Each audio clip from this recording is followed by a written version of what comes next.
बहुत ही प्यारे बच्चों, ਅੱਜ ਆਪਾਂ 9ਵੀਂ ਕਲਾਸ ਸਾਇੰਸ ਜੋ ਪੇਪਰ 26 ਸਤੰਬਰ ਨੂੰ ਹੋਇਆ ਸੀ ਉਹਨੂੰ ਆਪਾਂ ਹੱਲ ਕਰਾਂਗੇ। ਕਿਉਂਕਿ ਤੁਹਾਨੂੰ ਐਤਕੀ ਵਿਊ ਸਕੋਰ ਨਹੀਂ ਮਿਲੇ, ਤੁਸੀਂ ਉਤਸੁਕ ਹੋਵੋਗੇ ਜਾਣਨ ਲਈ ਕਿ ਤੁਹਾਡੇ ਕਿੰਨੇ ਮਾਰਕਸ ਆਉਣਗੇ। ਤਾਂ ਉਹ ਦੇਖੋ ਆਪਾਂ ਹੱਲ ਕਰਦੇ ਹਾਂ। ਪਹਿਲਾ ਕੁਐਸਚਨ ਲੈਂਦੇ ਹਾਂ, ਗੈਸਾਂ ਨੂੰ ਦ੍ਰਵਿਤ ਕਰਨ ਲਈ ਜ਼ਰੂਰੀ ਸ਼ਰਤਾਂ। ਗੈਸਾਂ ਨੂੰ ਦ੍ਰਵਿਤ ਕਰਨ ਲਈ ਜ਼ਰੂਰੀ ਸ਼ਰਤਾਂ ਦੋ ਆ। ਇੱਕ ਤਾਂ ਕੀ ਹੁੰਦਾ, ਹਾਈ ਪ੍ਰੈਸ਼ਰ,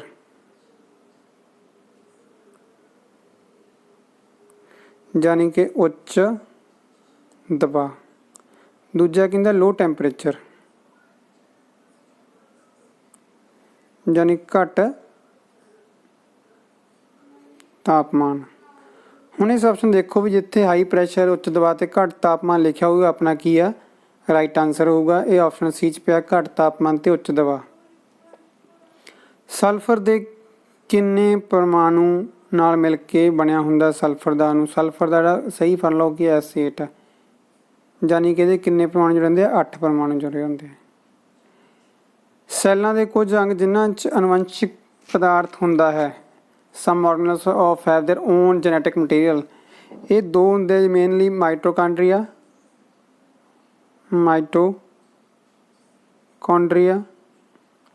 सैकेंडली प्लास्टिड। इन्हां दोनों को जेनेटिक मटीरियल आपदा हुंदा। हुण ऑप्शन चाहते आप पहला ए भी हैगा, ए च भी हुंदा, उपरोक्त दोनों। तो राइट आंसर की है उपरोक्त दोनों, सी ऑप्शन की है राइट आंसर है। स्क्लेरेनकाइमा टिश्यू के सैल की कंध नूं पदार्थ के जमा होने संघनी हो जाती है, thicken due to the deposit which material. तो लिग्निन नां दे पदार्थ के जमन नाल की है मोटी हुंदी है। ऑप्शन डी की है राइट आंसर है। चंद्रमा धरती दुआले गति किस कारण हुंदी है। देखो चंद्रमा धरती दुआले गति जिहड़ी हुंदी है वो की आ, जे आपां सेंट्रीपिटल फोर्स कहने आपां नूं, चौथा ऑप्शन है। क्योंकि रगड़ बल तो दो वस्तुओं विचकार लगता है, उछाल बल उदों जो वस्तु पानी डुबोने आ, मैग्नैटिक फोर्स उदों जो की आ ज़्यादा चुंबक किसी चुंबकी पदार्थ से गिरिया करिए, चुंबक नूं आपां चुंबक ना कराउने तो उदों ये बल लगते हैं। इसलिए सही आंसर की है डी ऑप्शन है। तारा मच्छी जंतुओं के किहड़े समूह की उदाहरण है। तो ये जी तारा मच्छी आ जिन्होंने आप स्टार फिश कहने आ, ये क्योंकि इसकी शेप की होंदी है स्टार वांगू होंदी है, सी स्टार भी कहा जाता है। तो ये इकाइनोडर्मेटा जी होंदी है, ये आउंदी है, ये डी ऑप्शन है। हेल है किहड़ा टिंडल प्रभाव दिखाता है। टिंडल प्रभाव दिखाता है अपने कोले दुध, क्योंकि ये की है कोलाइडल सोल्यूशन आ। जिहड़ा कापर सल्फेट ते लूण का घोल है ये की आंदा ट्रू सोल्यूशन आउंदे आ। क्योंकि इन्हां च की हुंदा जिहड़ा सल्यूट पार्टिकल हुंदा है, एक हुंदा सॉल्वेंट, एक हुंदा घोल, एक हुंदा घुलक। जिहड़ा घुलक का साइज बहुत छोटा हुंदा है तो ये की हुंदे थोड़ा जिहा वड्डा हुंदा, इस करके कि मिल्क की है एक कोलाइडल सोल्यूशन जिहड़ा कि टिंडल प्रभाव नूं शो करदा है। बहु परमाणवी अणु किहड़ा है। बहु परमाणवी आयन वो हुंदा जिहदे ज़्यादा नैगेटिव जां पॉजिटिव चार्ज होवे। बहु परमाणवी जिहदे एक तो वध परमाणु होने, इस की एक परमाणु है, ये नहीं है। इस की एक सल्फर है, एक ऑक्सीजन है, दो परमाणु तो मिलके आयन बने हुए, एक ही है बहु परमाणवी आयन है। अगला चेक करते हैं, ये भी एक परमाणवी ऑक्सीजन का बनया, ये भी एक परमाणवी कैल्शियम तो बनया हुआ। इसलिए ऑप्शन की सीगी ये वाला आयन की अपने को बहु परमाणवी आयन है। हरमीत अपनी जमात दे अजिही पेशी है जो बेलनाकार शाखावां वाली एक केंद्री हुंदी है। ये जीवन भर लहबार ढंग नाल फैलदी सुंगड़दी रहिंदी। उस पेशी का की नाम, ये पेशी का नाम की है कार्डिक मसल, दिल पेशियां। इनू की कहने आपां दिल पेशियां। 10वां क्वेश्चन, किहड़े जीवन नाभिक निंदा विच है नो न्यूक्लियस। ਇਹਦਾ बैक्टीरिया च हुंदा, क्योंकि जो बैक्टीरिया हुंदा ਉਹਦੇ ਵਿੱਚ ਕੀ ਹੁੰਦਾ, बैक्टीरिया च की हुंदा वैल डिफाइंड न्यूक्लियस नहीं हुंदा। तो अपना आंसर की है पहला ही है बैक्टीरिया। एनीमल च भी हुंदा है, प्लांट्स भी हुंदा, ते च हुंदा, प्रोटिस्टा च भी हुंदा है। न्यूटन के तीजी गति नियम अनुसार आपसी संपर्क च दो वस्तुआं क्रिया करदियां प्रतिक्रिया कर दोनों बल की हुंदा। जो न्यूटन थर्ड लॉ मोशन की है एक्शन एंड रिएक्शन, जिहड़ा एक्शन आ ते रिएक्शन आ, ठीक है, ये दो अलग अलग वस्तुओं पर लगते हैं। जे एक ने इधर एक्शन किया दूजे का की होगा उधर रिएक्शन, इधर एक्शन दूजा की रिएक्शन होगा। ये दोनों इक्वल होंगे पर इन्हां दी दिशा की होंदी है उल्ट होंदी है।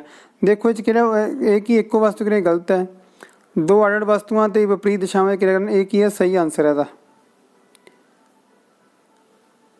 12वां क्वेश्चन, ਇੱਕ ਪੱਥਰ ਲੱਕੜੀ ਨਾਲ ਬੰਨਿਆ ਗਿਆ, ਰੱਸੀ ਨਾਲ ਬੰਨਿਆ, ਤੈਨੂੰ ਘੁਮਾਈ ਜਾ ਰਿਹਾ ਬੱਚਾ, ਦੇਖੋ ਇਹਨੂੰ ਛੱਡੂਗਾ ਤਾਂ ਜਿੱਥੇ ਛੱਡੂਗਾ ਉੱਥੋਂ ਕੀ ਟੇਂਜੈਂਟ ਇਸ ਤਰ੍ਹਾਂ ਅੱਗੇ ਚਲਾ ਜਾਊਗਾ। ਜਿਹਨੇ ਇੱਥੇ ਛੱਡਿਆ ਤਾਂ ਇੱਧਰ ਨੂੰ ਜਾਊਗਾ ਇਹ, ਜੇ ਮੰਨ ਲਓ ਇੱਥੇ ਛੱਡਦਾ ਤਾਂ ਇਹ ਇੱਧਰ ਨੂੰ ਚਲਾ ਜਾਊਗਾ, ਯਾਨੀ ਕਿ ਉਹ ਟੇਂਜੈਂਟ ਸਪਰਸ਼ ਰੇਖਾ ਦੂਰ 'ਚ ਅੱਗੇ ਨੂੰ ਉਹ ਵੱਧਦਾ ਹੈਗਾ। ਤਾਂ ਇਹਦਾ ਆਨਸਰ ਦੇਖੀਏ ਤਾਂ ਆਨਸਰ ਕੀ ਆਪਣੇ ਕੋਲੇ ਆਪਸ਼ਨਾਂ ਪੜ੍ਹੀਏ। ਸਰਲ ਰੇਖਾ ਅਤੇ ਚੱਕਰਾਕਾਰ ਵੀ ਗਤੀ ਕਰਿਆ ਗਲਤ ਹੈ। ਸਰਲ ਰੇਖਾ ਜਾਏਗਾ ਪਦ ਦੀ, ਜਿੱਥੇ ਆਪਾਂ ਛੱਡ ਦਾਂਗੇ ਪਦ ਦੇ ਸਪਰਸ਼ ਰੇਖਾ ਵਿੱਚ ਗਤੀਸ਼ੀਲ ਹੋਵੇਗਾ। ਇਹ ਕੀ ਇਹਦਾ ਰਾਈਟ ਆਨਸਰ ਹੈ, ਬਾਕੀ ਕੀ ਹੈ ਗਲਤ ਹੈ। ਰੋਹਨਪ੍ਰੀਤ ਛੋਟੇ ਭਰਾ ਨੂੰ ਪਾਰਕ ਵਿੱਚ ਖੇਡ ਸੱਟ ਲੱਗ ਗਈ ਹੈ, ਉਸਦੇ ਮਿੱਤਰ ਘਰ ਛੱਡ ਗਏ, ਰੋਹਨਪ੍ਰੀਤ ਦੇ ਜ਼ਖਮ ਨੂੰ ਸਾਫ਼ ਕੀਤਾ, ਦਵਾਈ ਲਗਾਈ, ਪੱਟੀ ਬੰਨ੍ਹ ਦਿੱਤੀ। ਛੋਟੇ ਭਰਾ ਨੇ ਪੁੱਛਿਆ ਕਿ ਸਾਡੇ ਸਰੀਰ 'ਚ ਇਹ ਸੈੱਲ ਕਿਹੜੇ ਖੂਨ ਜੰਮਣ 'ਚ ਹੈਲਪ ਕਰਦੇ ਹਨ।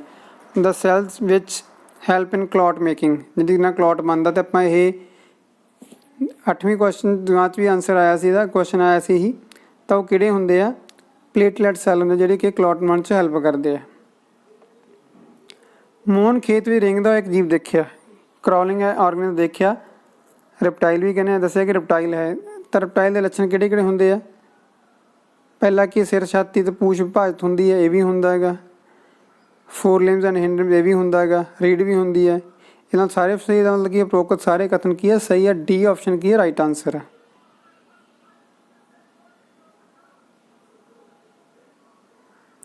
ਹੁਣ ਆਪਾਂ ਅਗਲੇ ਕੁਐਸਚਨ 'ਤੇ ਜਾਂਦੇ ਹਾਂ। 15ਵਾਂ ਕੁਐਸਚਨ, ਰਾਣੀ ਨੇ ਆਪਣੇ ਮਾਤਾ ਨੂੰ ਦੁੱਧ ਮੱਖਣ ਕੱਢਦੇ ਵੇਖਿਆ, ਉਹ ਨਿਖੇੜਨ ਦੀ ਕਿਹੜੀ ਵਿਧੀ ਹੈ। ਦੇਖੋ ਮਸ਼ੀਨ ਚੱਲਦੀ ਹੈ, ਉਹ ਕੀ ਹੈ, ਇੱਕ ਕੇਂਦਰ ਦੁਆਲੇ ਘੁੰਮਦੀ ਹੈ, ਤਾਂ ਉੱਤੇ ਕੀ ਹੁੰਦਾ ਸੈਂਟਰੀਫਿਊਗੇਸ਼ਨ ਵਿਧੀ ਨਾਲ ਕੀ ਆ ਉਹ ਅਲੱਗ ਕੀਤੀ ਜਾਂਦੀ ਹੈ। ਜਿਹੜੀ ਫਿਲਟਰੇਸ਼ਨ ਹੁੰਦੀ ਹੈ, ਇਹ ਤੁਹਾਨੂੰ ਪਤਾ ਹੀ ਹੈ, ਚਾਹ ਪਾਣੀ 'ਚ ਆਪਾਂ ਜਿਹਦੇ ਕਿ ਕਣਾਂ ਸਹੀ ਅਲੱਗ ਅਲੱਗ ਹੁੰਦਾ, ਉਹਨੂੰ ਆਪਾਂ ਅਲੱਗ ਕਰ ਸਕਦੇ ਹਾਂ। ਜੇ ਨਾ ਘੁਲਣ ਜੋ ਚੀਜ਼ਾਂ ਨੂੰ ਆਪਾਂ ਅਲੱਗ ਕਰ ਸਕਦੇ ਹਾਂ, ਜਿਹੜੀਆਂ ਕਿ ਘੁਲਦੀਆਂ ਨਹੀਂ ਹੈਗੀਆਂ। ਜੌਹਰ ਰੋਨਾਂਸ 'ਚ ਕੀ ਹੁੰਦਾ ਹੈਗਾ, ਇਹ 'ਚ ਕੀ ਹੁੰਦਾ ਹੈਗਾ, ਜਿਹੜਾ ਸੋਲਿਡ ਟੂ ਸਿੱਧਾ ਗੈਸ ਸਟੇਟ ਚਲਾ ਜਾਂਦਾ ਹੈਗਾ। ਵਾਸ਼ਪੀਕਰਨ ਕੀ ਹੁੰਦੇ, ਜਦੋਂ ਉਹਦਾ ਕੋਈ ਵੀ ਲਿਕੁਇਡ ਆ ਆਪਦੇ ਬਲੋ ਇਟਸ ਮਤਲਬ ਬੋਇਲਿੰਗ ਪੁਆਇੰਟ ਤੋਂ ਪਹਿਲਾਂ ਹੀ ਉਹ ਗੈਸ ਕਨਵਰਟ ਹੋ ਜਾਂਦਾ, ਉਹਨੂੰ ਆਪਾਂ ਵਾਸ਼ਪੀਕਰਨ ਕਹਿੰਦੇ ਹਾਂ, ਵੈਪੋਰੇਸ਼ਨ ਕਹਿੰਦੇ ਹੈਗੇ। 16ਵਾਂ question, 0.5 mole of nitrogen gas ਦੀ ਪੁੰਜ ਦੀ ਗਣਨਾ ਕਰਨੀ ਹੈ। ਦੇਖੋ ਮੋਲ ਕਿੰਨਾ ਆਪਣੇ ਕੋਲੇ 0.5, ਅਤੇ ਆਪਾਂ ਨਾਈਟ੍ਰੋਜਨ ਦਾ ਦੇਖੀਏ ਪੁੰਜ ਕਿੰਨਾ ਹੁੰਦਾ, ਮੋਲਰ ਮਾਸ ਕਿੰਨਾ ਹੁੰਦਾ ਹੈਗਾ 7 ਹੁੰਦਾ, ਅਤੇ N2 ਦਾ ਮੋਲਰ ਮਾਸ ਕਿੰਨਾ ਹੋਊਗਾ 14 ਹੋਊਗਾ।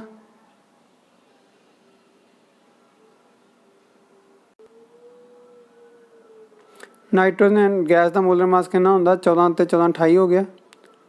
ਮੋਲਸ ਕਿੰਨੇ ਆਪਣੇ ਕੋਲ 0.5 ਹੈ। ਹੁਣ ਆਪਾਂ ਇਹ ਕਰਾਂਗੇ, ਜਦੋਂ ਆਪਾਂ ਮਾਸ ਕੱਢਣਾ ਗਾ ਤਾਂ ਆਪਾਂ ਇਹਨਾਂ ਨੂੰ ਕਰਾਂਗੇ ਮਲਟੀਪਲਾਈ ਕਰ ਦਾਂਗੇ, ਗੁਣਾ ਕਰ ਦਾਂਗੇ। ਗੁਣਾ ਕਰਦੇ 8 5 40 4 ਮਾਈਨਸ 10 ਅਤੇ 4 14 ਛੱਡ ਕੇ ਪੁਆਇੰਟ ਕਿੰਨਾ ਆ ਗਿਆ 14 ਗ੍ਰਾਮ। ਪਹਿਲਾ ਆਪਸ਼ਨ ਕੀ ਹੈ ਰਾਈਟ ਆਨਸਰ ਹੈ। 17ਵਾਂ ਕੁਐਸਚਨ, ਕਾਰਬਨ ਦੇ 0.5 ਮੋਲ ਕਿੰਨੇ ਆਪਣੇ ਕੋਲ 0.1।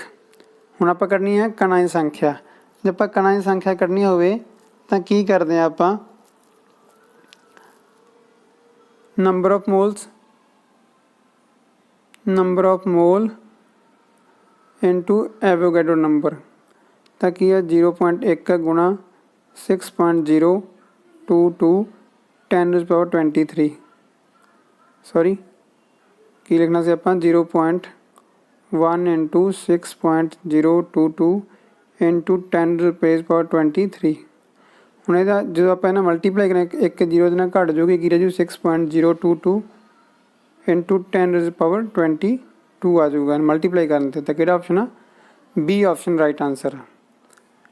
ਹੁਣ ਇਹ 'ਚ ਕੀ ਹੈ, ਦੂਰੀ ਆਪਾਂ ਨੂੰ ਸਮਾਂ ਗਰਾ ਦਿੱਤਾ ਗਿਆ, ਚਾਲ ਸਮਾਂ ਗਰਾ ਦਿੱਤਾ ਗਿਆ ਹੈਗਾ, ਤਾਂ ਆਪਾਂ ਕਹਿਣਾ ਦੱਸਣਾ ਕਿੰਨੀ ਦੂਰੀ ਤੈਅ ਕੀਤੀ, ਡਿਸਟੈਂਸ ਟਰੈਵਲ ਕਿੰਨਾ ਕੀਤਾ। ਜੇ ਆਪਾਂ ਉਹ ਦੇਖ ਗਏ ਜਿਹੜਾ ਆਹ ਵਾਲਾ ਏਰੀਆ ਹੈਗਾ, ਆਪਾਂ ਇਹ ਫਾਈਂਡ ਕਰ ਲਈਏ ਤਾਂ ਉਨੀ ਦੂਰੀ ਕੀ ਉਹ ਟਰੈਵਲ ਕੀਤੀ ਹੋਊਗੀ। ਇਹ ਕੀ ਬਣ ਗਈ ਆਪਣੇ ਕੋਲ, ਟ੍ਰੈਪੀਜ਼ਮ ਬਣ ਗਈ, ਸਮਲੰਬ ਚਤੁਰਭੁਜ ਬਣ ਗਈ। ਇਹਦਾ ਖੇਤਰਫਲ ਕਿੰਨਾ 1/2।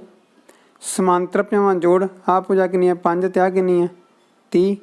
5 ਜੋੜ 30 ਕਿੰਨਾ ਬਣ ਗਿਆ 35 ਹੋ ਗਿਆ, ਗੁਣਾ ਹਾਈਟ ਕਿੰਨੀ ਹੈ ਦੀ 50, ਕਿੰਨਾ ਆ ਗਿਆ 25 ਆ ਗਿਆ। ਜਿਹਨੂੰ ਮਲਟੀਪਲਾਈ ਕਰਕੇ ਕਿੰਨਾ ਆਊਗਾ 875। ਇੱਕ ਤਰੀਕਾ ਤਾਂ ਇਹ ਕਰਨ ਦਾ ਇਹਦਾ ਵੀ 875 ਆਪਣੇ ਕੋਲ ਆਨਸਰ ਆ ਗਿਆ। ਸੈਕਿੰਡ ਮੈਥਡ ਇਹਦਾ ਇਹ ਹੈ ਵੀ ਆਪਾਂ ਦੇਖੋ ਪਹਿਲਾਂ A ਕੱਢੋ। A ਕੀ ਹੈ, ਦੇਖੋ ਆਪਾਂ ਨੇ ਕਿੱਥੋਂ ਗਿਆ ਗਾ, ਪਹਿਲੀ ਫਾਈਨਲ ਦੂਰੀ 10 20 10 ਆ, 20 ਘਟਾਓ U ਕਰੀਏ ਆਪਾਂ, ਇਨੀਸ਼ੀਅਲ ਕਿੰਨੀ ਆ 5 ਆ। ਟਾਈਮ ਕਿੰਨਾ ਦੇਖੋ ਇੱਥੇ ਤੱਕ ਜਾਣ ਲਈ ਟਾਈਮ ਕਿੰਨਾ ਦੇ ਕੋਲ, ਇੱਥੇ 10 ਆ, T2 10 ਆ, ਤੇ ਪਹਿਲਾਂ ਕਿੰਨਾ ਸੀ ਇੱਥੇ 0 ਸੀਗਾ, ਕਿੰਨਾ ਆ ਗਿਆ 5/10। ਇਹ ਆਪਣੇ ਕੋਲ ਆ ਗਈ ਏ। ਹੁਣ ਆਪਾਂ ਕੱਢਣੀ ਹੈ ਐਸ। ਐਸ ਕੀ ਹੁੰਦੀ ਹੈ U T plus half A T ਦੀ ਘਾਤ 2। ਹੁਣ ਯੂ ਕਿੰਨਾ ਆਪਣੇ ਕੋਲ 0 ਸੀਗਾ, ਸੌਰੀ ਯੂ ਕਿੰਨਾ ਗਾ, ਯੂ ਦੀ ਵੈਲਿਊ ਕਿੰਨੀ ਆ ਦੇਖੋ, ਯੂ ਆ 5 ਮੀਟਰ ਪਰ ਸੈਕਿੰਡ। ਹੁਣ ਆਪਾਂ ਕਰਨਾ ਵੈਲਿਊ ਭਰਨੀ ਐਸ ਯੂ ਟੀ, 5 ਗੁਣਾ ਟੀ ਕਿੰਨਾ ਆਪਣੇ ਕੋਲੇ 50 ਸੈਕਿੰਡ ਪਲੱਸ ਹਾਫ ਏ ਕਿੰਨਾ ਸੀ 5/10 ਟੀ ਸਕੇਅਰ 50 ਗੁਣਾ 50, 1 0 ਨਾਲ 0 ਕੱਟੀ ਗਈ, 25 ਦੂਣ 50, ਇਹਨੂੰ ਕੋਈ 250 ਆ ਗਿਆ ਪਲੱਸ 25 25 ਆ 625 ਜੋੜਾਂ ਕਿੰਨਾ ਆ ਗਿਆ 875। ਤੁਸੀਂ ਦੋਨੇ ਤੇ ਕਿੰਨਾ ਕਰ ਸਕਦੇ, ਆਨਸਰ ਕੀ ਹੈ ਸੇਮ ਆਊਗਾ। ਆਪਾਂ ਸ਼ਾਰਟਕਟ 'ਚ ਕਰਨ ਦਾ ਪਹਿਲਾ ਮੈਥਡ ਕਿ ਆਪਣੇ ਲਈ ਜ਼ਿਆਦਾ ਈਜ਼ੀ ਆ। ਜਦੋਂ ਕਾਰਕ ਕੀ ਪਾਣੀ ਦੀ ਸਤਹ 'ਤੇ ਤੈਰਦਾ ਹੈਗਾ, ਜਦੋਂ ਆਪਾਂ ਨੂੰ ਅੰਦਰ ਇਹਦੇ 'ਤੇ ਆਪਾਂ ਦਬਾਅ ਪਾਉਣੇ ਆ, ਦਬਾਅ ਪਾਉਣ ਦੇ ਕਾਰਕ ਕੀ ਹੈ ਥੱਲੇ ਚਲਾ ਜਾਊਗਾ। ਜਦੋਂ ਥੱਲੇ ਜਾਊਗਾ ਤਾਂ ਕੀ ਹੋਊਗਾ, ਜਿਹੜਾ ਹੈਗਾ ਉਛਾਲ ਵਾਲਾ ਉਹ ਕੀ ਇਨਕਰੀਜ਼ ਹੋਊਗਾ, ਉਹਨਾਂ ਚਿਰ ਇਨਕਰੀਜ਼ ਜਿੰਨਾ ਚਿਰ ਪੂਰਾ ਵਿੱਚ ਦੇ ਇਮਰਸ ਨਹੀਂ ਹੋ ਜਾਂਦਾ, ਉਦੋਂ ਬਾਅਦ ਕੀ ਉਹ ਸੇਮ ਰਹੂਗਾ। ਤਾਂ ਇਹ ਜਿੰਨਾ ਕੁਐਸਚਨ ਪੁੱਛੇ ਦੇ ਮੁਤਾਬਕ ਕੀ ਹੈ ਇਹੀ ਆਨਸਰ। ਜੇ ਉਹ ਗਾਂਹ ਪੁੱਛਦੇ ਵੀ ਬਾਅਦ 'ਚ ਕੀ ਫਰਕ, ਜਦੋਂ ਪੂਰਾ ਡੁੱਬ ਗਿਆ ਫਿਰ ਕੀ ਫਰਕ ਪਊਗਾ, ਫਿਰ ਆਪਾਂ ਕਹਿ ਸਕਦੇ ਵੀ ਉਹ ਸੇਮ ਵੀ ਰਹੂਗਾ। 20ਵਾਂ ਕੁਐਸਚਨ ਕੀ ਆ, ਇੱਕ ਪੱਥਰ ਸੁੱਟਿਆ ਗਿਆ, ਦੇਖੋ ਸੁੱਟਿਆ ਯੂ ਕਿੰਨਾ ਹੋ ਗਿਆ 0 ਹੋ ਗਿਆ, ਧਰਤੀ 'ਤੇ ਡਿੱਗਦਾ ਆ ਕੇ, ਉੱਥੇ ਆ ਕੋਈ ਆਪਾਂ ਵੀ ਪਤਾ ਕਰਨੀ ਆ। ਐਚ ਕਿੰਨੀ ਦਿੱਤੀ ਆਪਾਂ ਨੂੰ 20 ਮੀਟਰ, ਐਚ ਕਿੰਨੀ ਦਿੱਤੀ ਹੈ 20, ਅਤੇ ਜੀ ਦਿੱਤਾ ਹੋਇਆ ਆਪਾਂ ਨੂੰ 10 ਮੀਟਰ ਪਰ ਸੈਕਿੰਡ ਸਕੇਅਰ। ਹੁਣ ਦੇਖੀਏ ਆਪਣੇ ਫਾਰਮੂਲਾ ਕੀ ਹੈ, v square minus u square is equal to 2AS, ਕਿਉਂਕਿ ਜੀ ਤਾਂ ਇੱਥੇ ਕਿ ਜੀ ਆ ਜਾਊਗਾ ਅਤੇ ਇਸ ਜਗ੍ਹਾ ਕੀ ਆ ਜਾਊਗਾ ਹਾਈਟ ਐਚ ਆ ਜਾਊਗੀ। ਵੀ ਕਿੰਨੀ ਹੈ, ਵੀ ਆਪਾਂ ਪਤਾ ਕਰਨੀ ਹੈ, ਯੂ ਕਿੰਨੀ ਹੈ 0 ਆ ਕਿਉਂਕਿ ਹੱਥ 'ਚੋਂ ਛੱਡ ਕੇ ਥੱਲੇ ਸੁੱਟਿਆ ਹੈਗਾ। 2 ਜੀ ਕਿੰਨਾ 10, ਐਚ ਕਿੰਨਾ 10, ਵੀ ਸਕੇਅਰ ਕਿੰਨਾ ਆ ਗਿਆ ਆਪਣੇ ਕੋਲੇ ਮਲਟੀਪਲਾਈ ਕਰਕੇ 400 ਆ ਗਿਆ, ਵੀ ਆ ਜਾਊਗਾ ਵਰਗਮੂਲ 400, 400 ਵਰਗਮੂਲ ਕਿੰਨਾ ਹੁੰਦਾ 20, ਤਾਂ ਕਿੰਨਾ ਆ ਗਿਆ 20 ਮੀਟਰ ਪਰ ਸੈਕਿੰਡ। ਕਿਹੜਾ ਆਨਸਰ ਆਪਣੇ ਕੋਲੇ ਸੀ ਆਪਸ਼ਨ ਰਾਈਟ ਆਨਸਰ ਆ। ਉਮੀਦ ਆ ਤੁਹਾਨੂੰ ਸਾਰਾ ਇਹ ਵਧੀਆ ਸਮਝ ਆ ਗਿਆ ਹੋਵੇਗਾ। ਧੰਨਵਾਦ।